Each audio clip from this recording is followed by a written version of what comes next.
Good afternoon. Dear members of the Philadelphia City Council, thank you for holding these hearings. I would like to start by telling you that for low-income people, it is really hard to get a place to live in the city. It is harder still to get a place that is truly livable. Jasmine, I'm sorry, for the record, can you say your name? Yazmin Vasquez. Thank you. It is harder to still get a place that is truly livable. You feel really restricted in your choices, and like you have to settle for what is there, because that is all you can afford. Most of us don't know our rights or don't know what landlords are supposed to do. This is not something you learn in the streets. The laws are not told to you by your landlord. It all puts you in a situation where you don't know what is going on or how to help yourself. That is what happened to me. When I first moved into my apartment, my landlord showed me it at 11 at night. There were not many lights on, and I could not see any signs of damages. And my landlord knew I was desperate and told me everything was fine. The next day, I started moving in stuff, and I started noticing little things, and he said they would be fixed, that he was on it. But it was not just little things. There was a lot wrong with the apartment. Right when my mother and I moved in, there was a snowstorm, and I noticed the heaters weren't working. I told the landlord, and instead of fixing it, he came to the apartment with a single space heater that did not do the job. And because it was so cold, we slept in the same room in the same bed. People shouldn't have to live like that. Eventually, I bought more space heaters myself. At the time, I also had the responsibility of caring for my newborn nephew.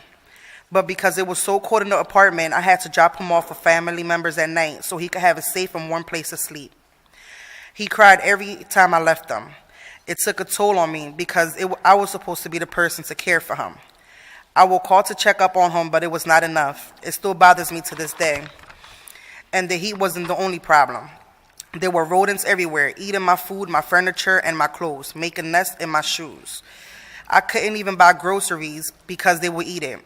And then I realized the basement was flooded with raw sewage. The smell was horrible, and it was embarrassing. It meant I couldn't have family or friends over. Living like that makes you feel alone and secluded, and it makes me feel really depressed.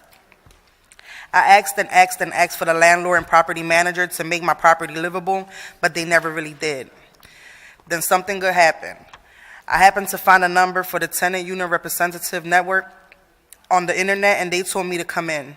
I went to a class there, which helped me understand my rights and what to do next. Even that wasn't enough. Even that wasn't easy, though. I told my property manager I was going there, and by the time I was back, he was at my house waiting for me. From there, he started harassing me and even tried to change my locks. And then even after I moved out, staying with a family member, they still filed an eviction lawsuit against me. I was lucky to get a lawyer for the eviction case. I went to landlord-tenant court, and once the property manager realized I had a lawyer, he said he had a family emergency and withdrew the case and walked out. He never refiled it. If I could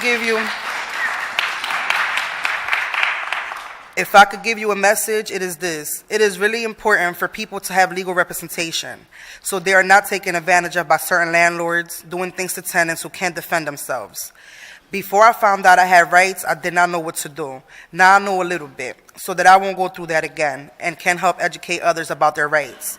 People need to understand the laws, and people need to be given real help. We all need help. We all need to help people who can't stand up for themselves.